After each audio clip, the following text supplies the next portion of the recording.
बिस्मिल्लाहिर्रहमानिर्रहीम, अस्सलाम वालेकुम, वेलकम टू इन सेशन। मैं हूं आसमा चौधरी। नाज़रीन, आजकल हम अगर पाकिस्तानी सियासत का जिक्र करते हैं या बात करते हैं किसी इशू के हवाले से, तो भुट्टो रेफरेंस केस बहुत ज्यादा अहमियत का हामिल हमें इस वक्त लग रहा है, खासा क्योंकि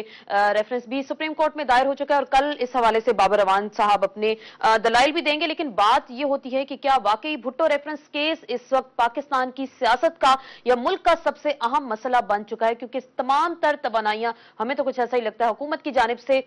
इस केस पर लगाई जा रही है। और कहा भी जा रहा है कि अगर ये केस खुलेगा, क्योंकि जो नाकदीन है, ये तजियाकार हैं, वो इस हवाले से कह रहे हैं अगर ये केस खुलता भी है तो बहुत सारे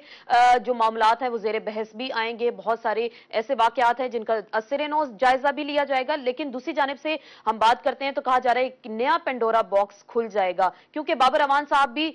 इस केस में बतौर वकील पेश हो रहे हैं और उनकी बतौर जो इस केस में पेश होना एज वकील, उस पर भी बहुत सारे क्वेश्चंस उठाए जा रहे हैं और बहुत सारे अहम मामलात कहा जा रहा है कि इसमें जेर बहस आ सकते हैं। लेकिन सवाल ये पैदा होता है कि क्या हमने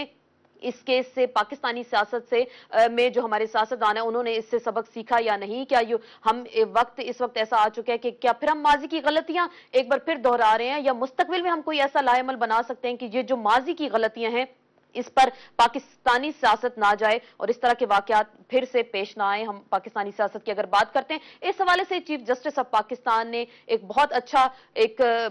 मैकेनिज्म हम कह सकते हैं, या कुछ निकात उन्होंने जो है पेश किए अपनी मुख्तलिफ तकारीर में। अगर वो हम आपके सामने पेश करें तो उसका जायजा भी लेंगे आज के प्रोग्राम में, जो कि चीफ जस्टिस ऑफ पाकिस्तान कहते हैं कि जिसमें उनका कहना है कि सरकारी अफसरान सिर्फ और सिर्फ आईनी और कानूनी अहकामात माने,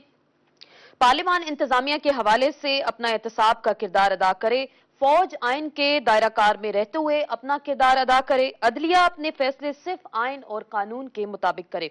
इसके अलावा चीफ जस्टिस ऑफ पाकिस्तान ने कहा कि फौज और सिविल हुकूमत के मातहत है, सियासत में नहीं आ सकती। फौज के इक्तदार पर कब्जे से सियासी निजाम कमजोर हुआ, कानून की हुक्मरानी से जमहूरियत मजबूत हो सकती है। जमहूरी हुकूमतें भी जमहूरी निजाम को मजबूत करने में नाकाम रहीं। अगर पार्लिमान इंतजामिया पर नजर नहीं रखेगी तो अदलिया एहतसाब करेगी। सवाल ये पैदा होता है कि क्या हमारे पाकिस्तान में तमाम आईनी और कानूनी इदारे जो हैं वो अपनी हदूद में रहकर काम कर रहे हैं, और जो अवामी नुमाइंदे हैं, मुंतखब करदा अवामी नुमाइंदे, क्या वो अवामी इश्यूज को भी हाईलाइट करते हैं? आज के प्रोग्राम में इसी हवाले से हम गुफ्तगू करेंगे, भुट्टो रेफरेंस केस का जायजा भी लेंगे। अपने मौजूद मेहमानों के साथ एक मुख्तसर से ब्रेक के बाद दोबारा आपकी खिदमत में हाजिर होंगे।